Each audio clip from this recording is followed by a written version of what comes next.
Good morning. Get the right page here. So the third week of Advent is joy.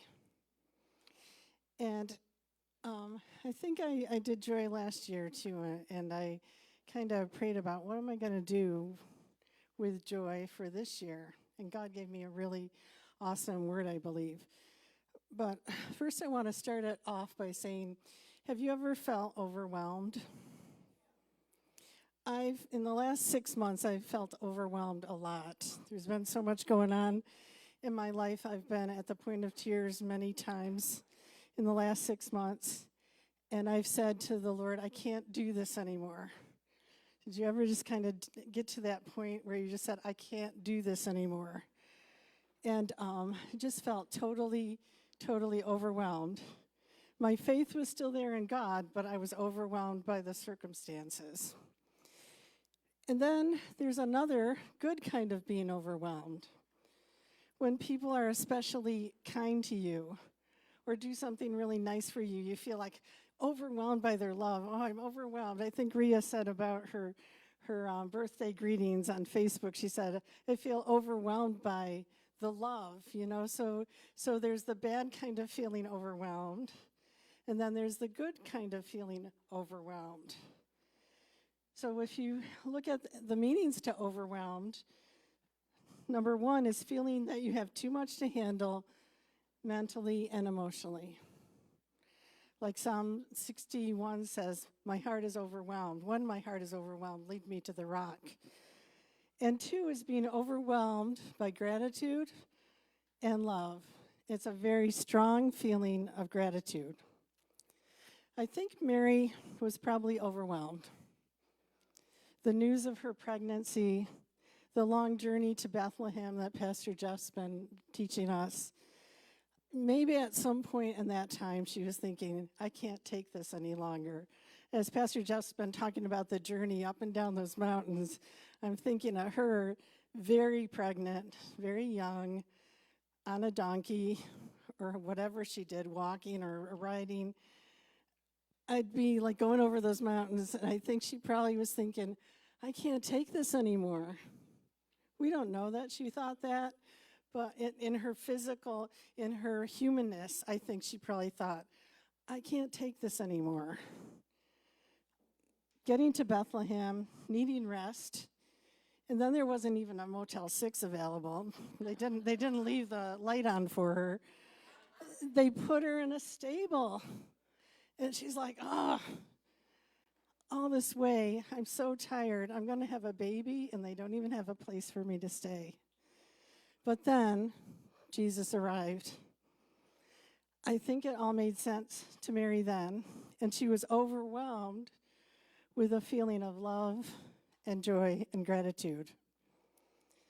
I was recently reading an article by Jen Wiss, and she was talking about experiencing two types of joy.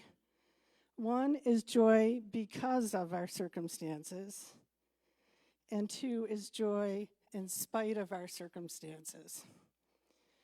So at first, Mary had joy in spite of her circumstances. She's pregnant out of wedlock. She's only 13 or 14. She could have been stoned or socially outcast for that. She could have been overwhelmed by all of it. But Mary chose to be filled with joy in spite of her circumstances. You can read about Mary's joy in Mary's song in Luke 1:46 through 55. It's a long passage. I'm not going to read that now, but you can check that out later. But Mary's life was turned around, and she had overwhelming joy because of her circumstances. The birth of Jesus, the truth of the gospel lived out through her obedience, a miracle of God. So I didn't know what to share about joy today. But Thursday night, after I went to bed, God gave me this word. Howard, God speaks to you in dreams. God speaks to me like when I'm first going to bed, I'm praying. A lot of times God speaks to me before I go to sleep. I'm like, what am I going to do? How am I going to present joy?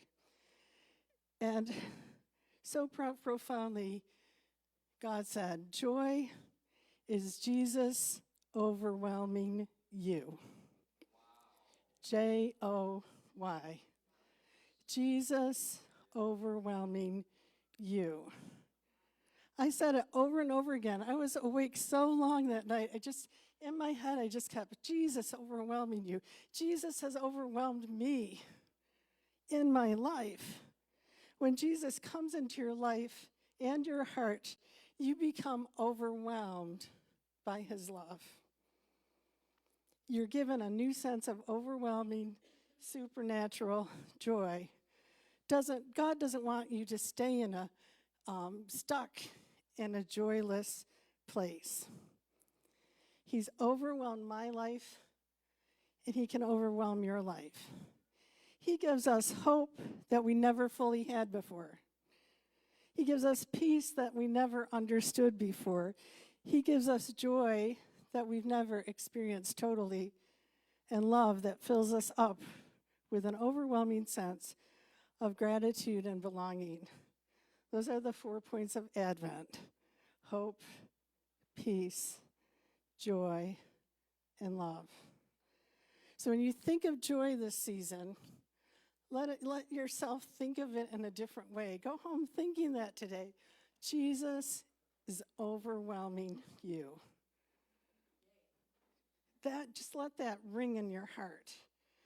I pray that Jesus is overwhelming you this Christmas season, and you remember to celebrate joy. Jesus is overwhelming you. So we'll light our candles.